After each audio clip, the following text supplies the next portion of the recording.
শুনতে পাইনি, জোরে বলো। সাফা আর একটু আওয়াজ নিয়ে বলো, ভালো। এখন কিছুটা শুনতে পেয়েছি। জানি তুমি আমাকে জিজ্ঞেস করবে না নিজে থেকেই, তাই বলছি আমিও ভালো আছি আলহামদুলিল্লাহ। চলো যাওয়া যাক। কোথায়? তুমি যেখানে যেতে চাও সেখানেই যাব। বলো কোথায় যাবে? কোথাও যেতে চাই না। এখানেই থাকবে? না, বাসায় যাব। এটা তো কোথাও যাওয়াই হলো, যেটা জানতে চেয়েছিলাম আমি। চলো। ওয়ালিদ সামনে একটু এগিয়ে গিয়ে পেছনে তাকিয়ে দেখে সাফা দাঁড়িয়ে আছে। ওয়ালিদ আবার ফিরে আসে। কি হলো? আমি বুঝতে পারলাম না, আপনি মানে আব্বু কি আপনাকে বলেছে আমাকে বাসায় দিয়ে আসতে? এই প্রথম সাফা বড় একটা বাক্য উচ্চারণ করলো ওয়ালিদের সামনে। ওয়ালিদ মুচকি হেসে বলল, আমার শ্বশুরমশাই আমাকে বলেছেন, তিনি না বললেও আমি নিজ দায়িত্বে তোমাকে বাসায় পৌঁছে দিতাম। এমনিতেই আমার পুরনো অভ্যাস তোমার পিছু নেয়া। এখন তো সুযোগ আছে, মানে অধিকার আছে তোমার সাথে সাথে চলার। সুযোগ হাতছাড়া করে কে?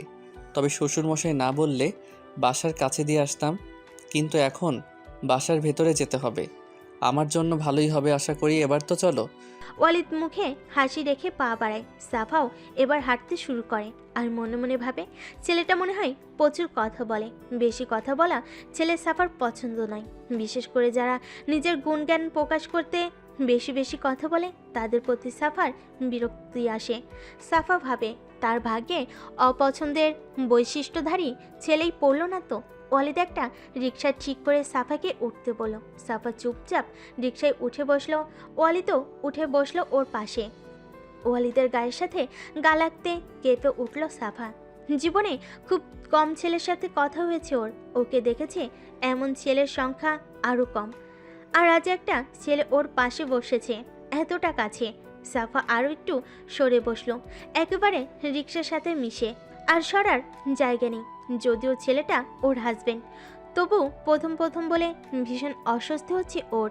ওয়ালিদ সাফার বিষয়টা বুঝে সেও দূরত্ব রেখেছে যতটা রাখা সম্ভব একটা রিকশায়। ওয়ালিদের মনের ভেতরে অনুভূতি খেলা, ভালোবাসার মানুষের পাশে সে বসেছে। এটা কখনো স্বপ্ন ভাবতে পারেনি ওয়ালিদ।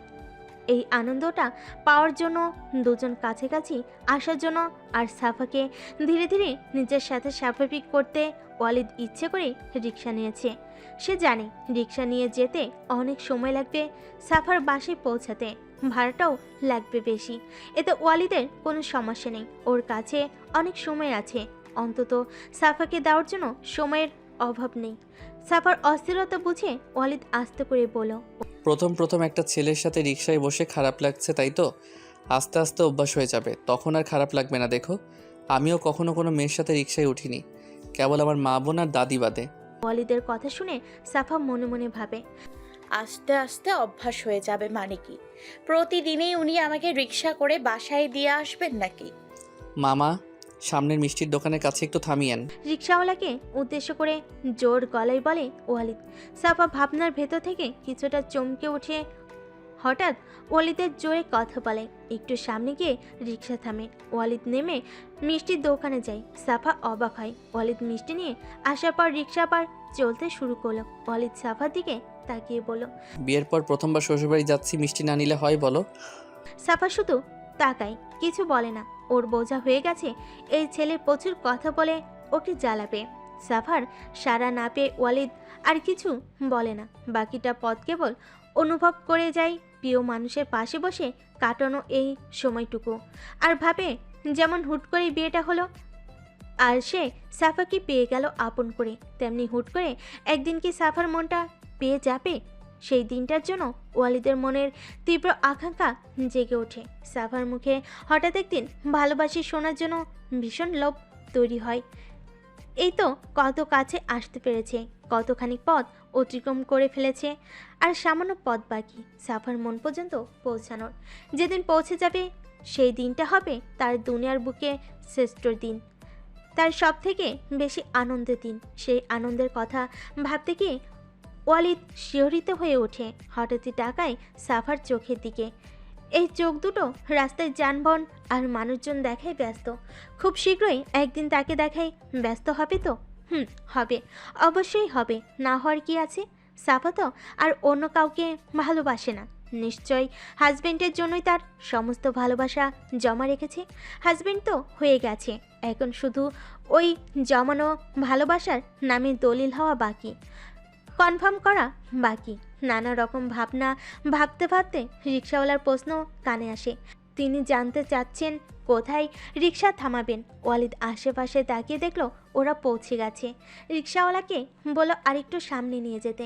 রিক্সা থামলো, সাফা আগে নেমে যায়। ওয়ালিদ নেমে ভাড়া দিতে গেলে রিক্সাওয়ালা ভাড়া 10 টাকা কম রাখলেন, বলেন, নতুন বিয়ে করছো মনে হয়, 10 টাকা কম রাখলাম, দোয়া করি সুখী হও। তারপর রিক্সা আবার চলতে শুরু করলো উল্টো পথে। ওয়ালিদ অবাক চোখে রিক্সাওয়ালার ফিরিয়ে দেওয়া 10 টাকার দিকে একবার তাকিয়ে দূরে চলে যেতে থাকা রিক্সার দিকে তাকায়। রিক্সাওয়ালার কথা মনে করে হেসে ওঠে। পাশে তাকিয়ে দেখে সাফা হতভম্ব হয়ে সেদিকে তাকিয়ে আছে। ওয়ালিদ বলল, দেখেছো রিক্সাওয়ালা মামা আমাদের দোয়া দিয়ে গেলে না আমিন, তুমিও আমিন বলো। সাফা অন্যদিকে তাকিয়ে বাড়ির দিকে হাঁটতে শুরু করলো। ওয়ালিদ বলে উঠল, আরে আমাকে ফেলে চলে যাচ্ছ? আমি তোমাদের বাড়ির নতুন অতিথি, কোথায় সাথে করে নিয়ে যাবে? সাফা দাঁড়িয়ে গেল। তাই তো, এভাবে ওয়ালিদকে রেখে আগে আগে যাওয়া তার ঠিক হচ্ছে না। ওয়ালিদ কাছে এসে বলল, ধন্যবাদ দাঁড়ানোর জন্য। চলুন। চলুন বলে সাফা ধীরে ধীরে হাঁটতে থাকে। হঠাৎই আবার ওয়ালিদের হাতে থাকা মিষ্টির ব্যাগের দিকে তাকিয়ে বলল, এটা আমাকে দিন। ওয়ালিদ হাসলো, বলল, দাঁড়িয়েছো এতেই হবে, এটা নিতে হবে না, হাঁটো। সাফা আর কিছু বলল না, ভীষণ লজ্জায় আছে এমনিতেই। গেটের শব্দ করলে প্রায় সাথে সাথে গেটটা খুলে যায়। এতে কিছুটা অবাক হয় সাফা, তবে বুঝে যায় কেউ ওপাশে অপেক্ষায় ছিল। সাফার বাবা গেটের ভেতর থেকে মুখ বাড়িয়ে ওদের দেখে মুচকি হাসেন। ওয়ালিদের হাত থেকে মিষ্টির ব্যাগ নিয়ে আরেক হাত দিয়ে ওর হাত ধরে নিয়ে যান ভেতরে। সাফা নিজের রুমে চলে যায়। ওয়ালিদকে ড্রয়িং রুমের সোফায় বসিয়ে নানা রকম কথা বলতে থাকেন সাফার বাবা। ওয়ালিদের এই মুহূর্তে তাকে বেশ মিশুক মনে হয়। প্রথম দিন বিয়ের প্রস্তাব নিয়ে আসার পর তার কথা শুনে এমনটা মনে হয়নি। এটাই হয়তো স্বাভাবিক ছিল। ওয়ালিদ এ নিয়ে ভাবে না, ওকে সুন্দরভাবে মেনে নিয়েছে, এতেও খুব খুশি। অনেকক্ষণ কথাবার্তার পর সাফার বাবা সাফাকে ডাক দিলেন। ওয়ালিদের ভেতরটা খুশিতে লাফিয়ে উঠল। এতক্ষণ সে শুধু ভেবে যাচ্ছিল সাফা কি আসবে না ওর সামনে। বিয়ের দিনের পর আর দেখা হয়নি ওকে। এখন যখন বাবা ডেকেছেন তাহলে তো সাফা নিশ্চয় আসবে, আসতে বাধ্য সে। ভাবতে ভাবতে দরজায় সাফার আগমন ঘটল। ওয়ালিদ তাকিয়েছিল সেদিকেই। সাফা দরজার কাছে আসতেই দুজনের চোখাচোখি হলো। ওয়ালিদের চোখে দৃষ্টি পড়ার সাথে সাথে সাফা চোখ নিচের দিকে নিয়ে নেয়, ধীর পায়ে এগিয়ে যায় বাবার কাছে। বুঝতে পারে ওয়ালিদের জলজল চোখ দুটো মুগ্ধ দৃষ্টিতে গভীরভাবে ওকে দেখে যাচ্ছে। সাফার ক্ষমতা নেই ওয়ালিদের চোখে চোখ রাখার। সাফা, তোমার মা কি করে দেখো তো। মায়ের সাথে ওয়ালিদের জন্য নাস্তা নিয়ে এসো। বাবার কথায় সাফা হালকা করে মাথা নাড়িয়ে চলে যায়। ওয়ালিদ দৃষ্টি ফেরায় শ্বশুরের দিকে। তিনি আবার গল্প করতে শুরু করেন। একটু পরই সাফার মা আসেন নাস্তা নিয়ে। পেছনে সাফা। সাফার মাকে ওয়ালিদ প্রথম দেখলেন। তিনিও ওয়ালিদকে এই প্রথম ভালোভাবে খেয়াল করলেন। বিয়ের প্রস্তাব নিয়ে আসার দিন দরজার আড়াল থেকে দেখেছিলেন, আজ সামনাসামনি দেখে আরও ভালো লাগলো তার। বিয়ের পর আজ প্রথম ভার্সিটিতে এসেছে ওয়ালিদ। লজ্জা পাচ্ছে বন্ধুরা না জানি কি বলবে তা ভেবে। ওয়ালাদি দাঁড়াও। চতুর্থ সিঁড়িতে পা দেবে ঠিক তখনই রেবার চিৎকারে থমকে দাঁড়ায় ওয়ালিদ পেছনে ঘুরে। ইতিমধ্যে রেবা তার সামনে এসে পড়েছে। একটা গুজব শুনলাম তুমি নাকি বিয়ে করেছো। গুজব নয়, এটা সত্যি। কি সত্যি? তুমি তাহলে সত্যি বিয়ে করেছো? হ্যাঁ। আমি বিশ্বাস করতে পারছি না। তুমি একটা ছেলে, এই বয়সে একটা ছেলেকে নিশ্চয়ই ফ্যামিলি থেকে বিয়ের জন্য চাপ দিবে না। তাহলে তোমার বিয়ে কি করে হলো? আমার ইচ্ছাতেই হয়েছে। দাঁড়াও, চলে যাচ্ছ কেন? তাহলে যা শুনেছি তাই সঠিক? তুমি ওই মেয়েকে ভালোবেসে বিয়ে করেছো? মেয়েটাও কি তোমাকে ভালোবাসে?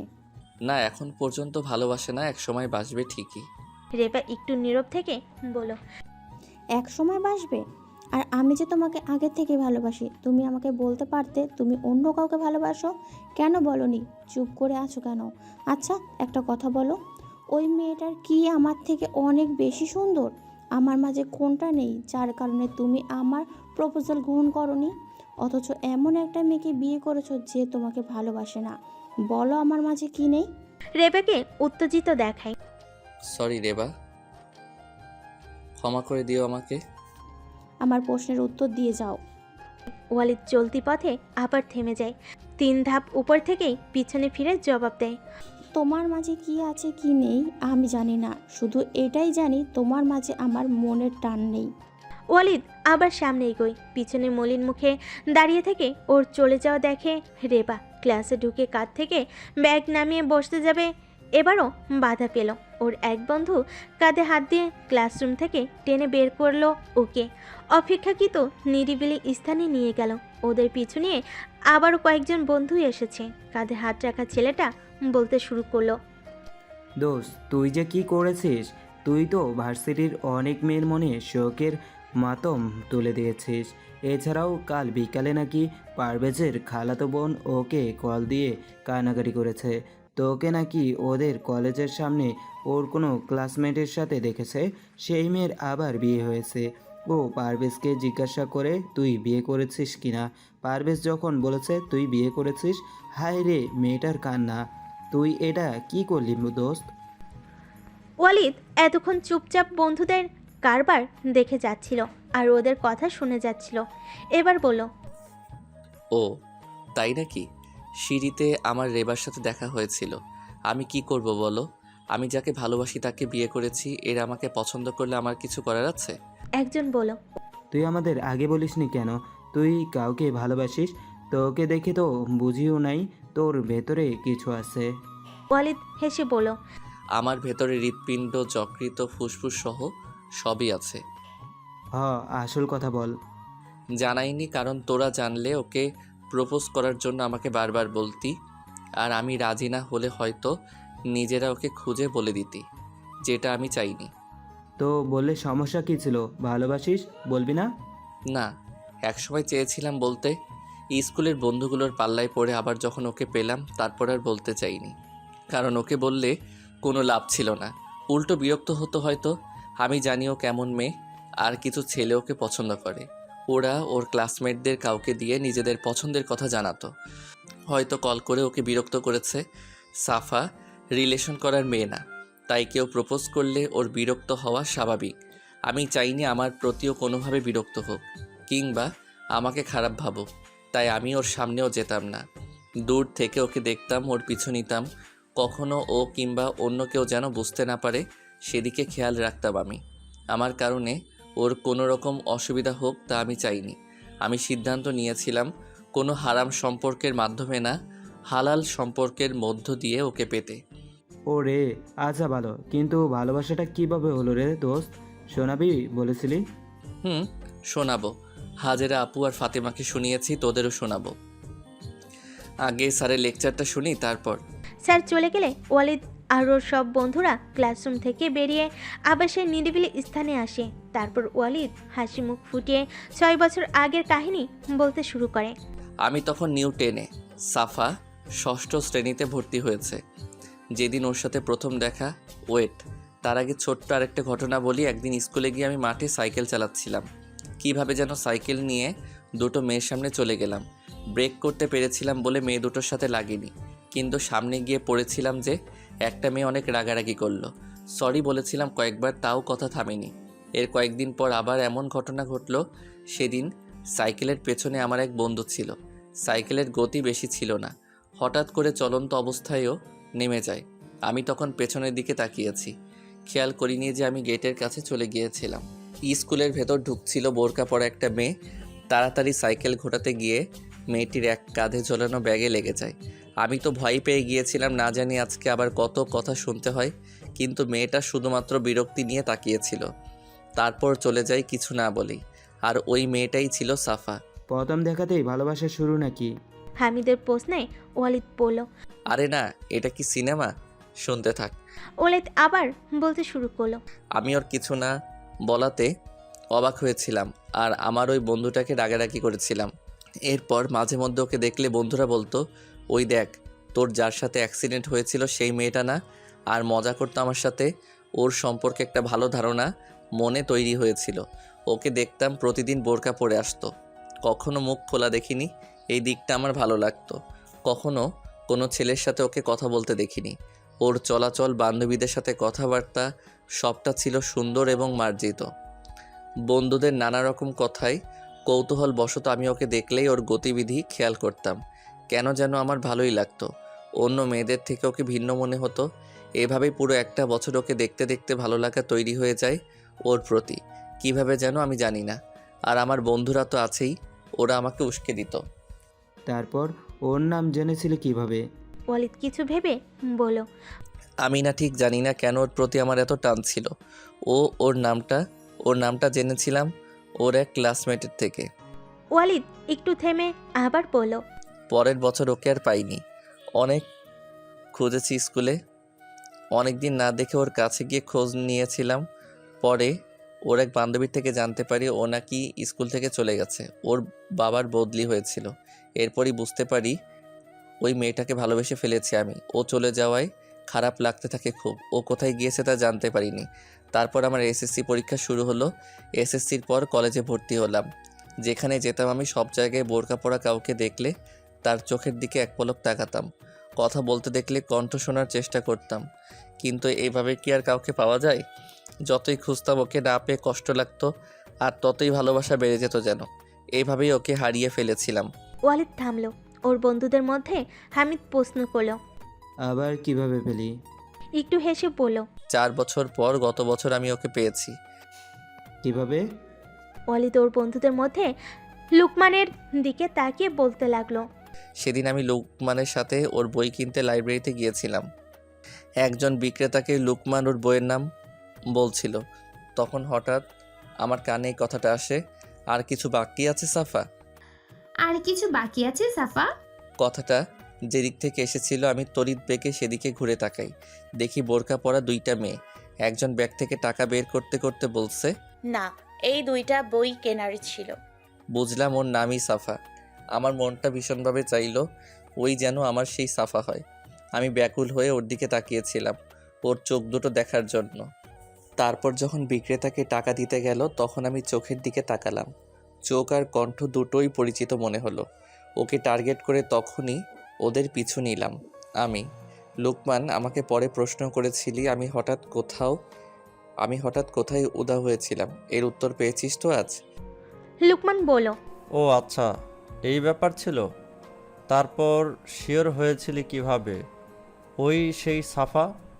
ওই দিনই ওকে ফলো করে ওর বাসা পর্যন্ত চলে গিয়েছিলাম। আমার মন বলতেছিল ওই আমার হারানো সাফা। তাই ওর বাসা চেনার পর পরের দিন সকাল সকাল বাসার সামনে হাজির হই। ওকে কলেজে যাওয়ার সময় ফলো করি, ওর হাঁটাও খেয়াল করি, সবই সাফার মতো। ওই দিন ওর কলেজ চিনলাম। তারপর প্রতিদিনই আমি ওর পিছু নিতাম। 4-5 দিনে শতভাগ শিওর হয়ে গিয়েছিলাম এভাবেই আবার পাওয়া। আর অবশেষে এই এতদূর চলে এলাম, মানে বিয়েটাও হলো। তোকে অভিনন্দন দোস্ত। তা আমাদের সাথে দেখা করাচ্ছিস কবে? এই প্রথম কথা বলো ফাহাদ। ওয়ালিদ ভুরু কুচকে পাল্টা প্রশ্ন করলো, কাকে দেখা করাবো? কাকে আবার? ভাবিকে? আমরা দেখব না ভাবিকে? ওয়ালিদ কিছুক্ষণ নিশ্চুপ থেকে বলল, সেটা হবে না। ও পর্দা করে, ইসলামকে মেনে চলে, তাই সম্ভব নয়। সবাই অবাক হলো ওয়ালিদের কথায়। ফাহাদ আবারও বলল, একবারই দেখবো রে ভাই, না দেখলে সেটা কেমন হলো? এটাই তো নিয়ম। ওয়ালিদ পরিস্থিতি বদলাতে বলল, বাদ দে এটা। কেউ মন খারাপ করিস না, ও এমনিতেও রাজি হবে না। এখন এখান থেকে চল। এবার হামিদ বলল, তুই সিরিয়াসভাবে কয়েকবার বললে রাজি না হয়ে পারবে। বলবি স্বামীর আদেশ মানা স্ত্রীর জন্য ফরজ। বলে হামিদ হাসলো।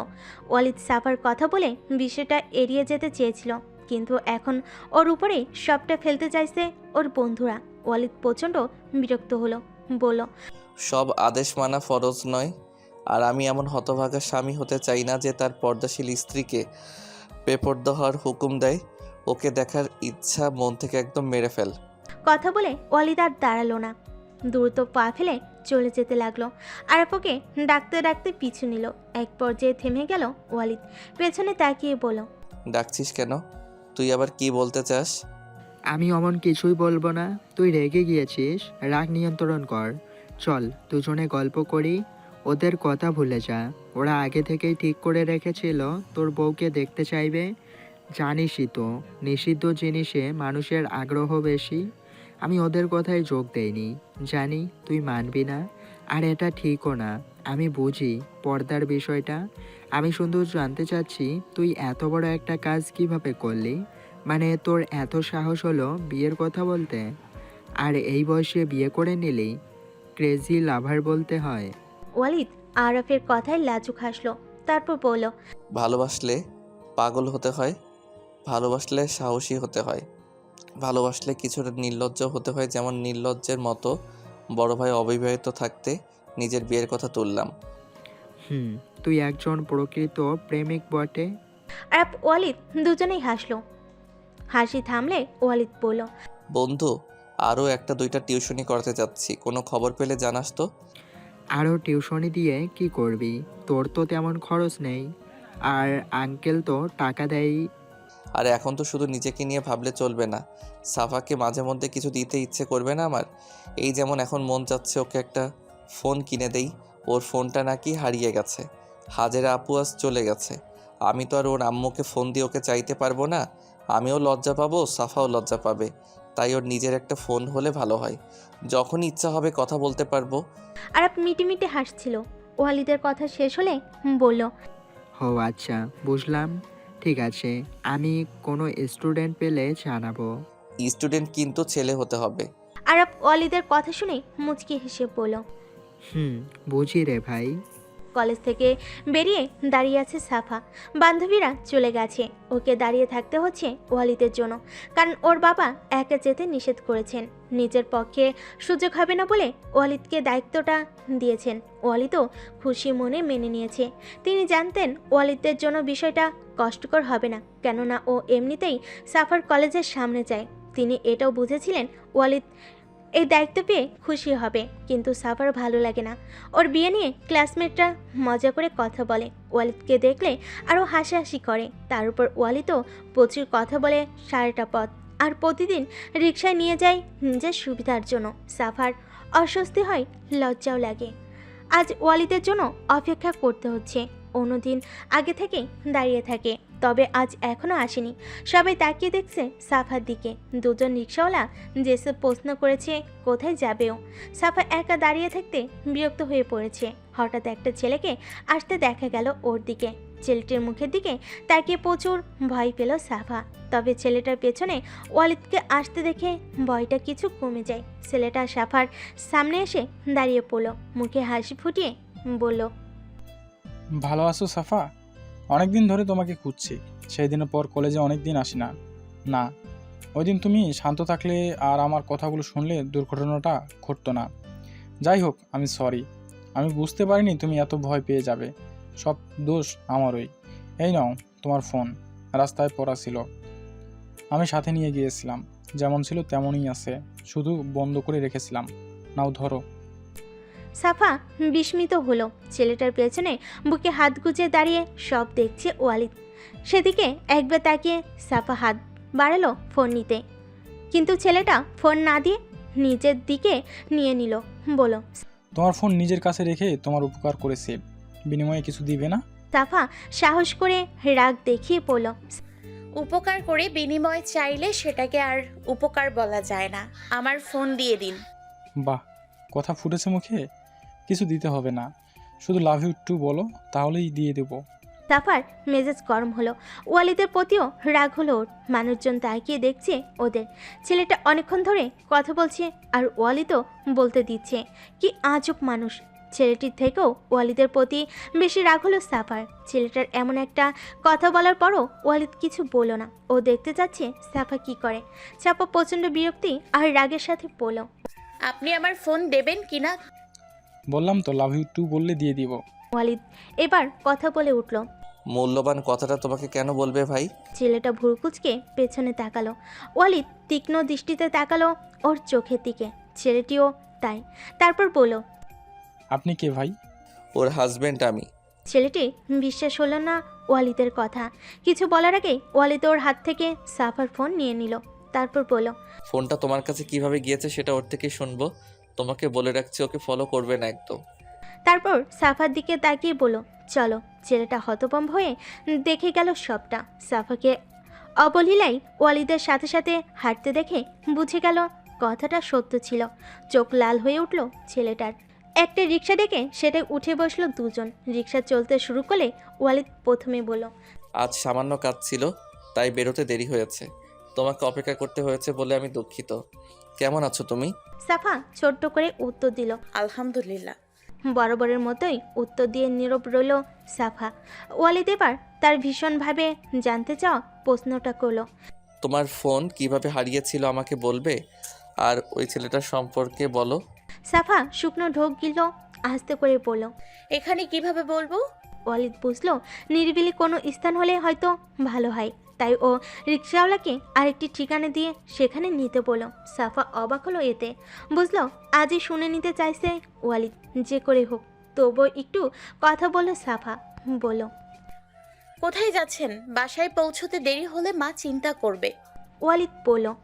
আমি সাথে থাকলে কোনো দুশ্চিন্তা করবে না, প্রয়োজন বোধ করলে কল দিবে আমায়। সাফা আর কিছু বলল না। ওয়ালিদ সেদিনের কাহিনী না শোনা পর্যন্ত শান্তি পাচ্ছে না, যে দিনটায় সাফা ফোন হারিয়েছিল। আর তারপর থেকেই ও কলেজে আসেনি, সাথে অসুস্থও ছিল। কি হয়েছিল সেই দিন ওয়ালিদের মনটা সেটা শুনতে উদ্গ্রীব হয়ে আছে, তাই অন্য কোনো কথা আজ ওর মুখ থেকে বের হলো না। কলেজ ছুটির পর প্রতিদিনের মতো সাফা অটো নেওয়ার জন্য দাঁড়িয়েছিল। একটা খালি অটো ওর সামনে এসে থেমে যায়। অটোতে ড্রাইভারের জায়গায় একটা যুবক ছেলে ছাড়া আর কেউ ছিল না। ছেলেটি সাফাকে উদ্দেশ্য করে জানতে চায়, আপু কোথায় যাবেন? সাফা ঠিকানা বললে অটো চালক ছেলেটি ওকে উঠতে বলে। সাফাও কিছু না ভেবে উঠে পড়ে অটোতে। অটো কিছু দূর যাওয়ার পর দুইটা ছেলে ওঠে, তাতে দুইজনই সাফার মুখোমুখি বসেছে।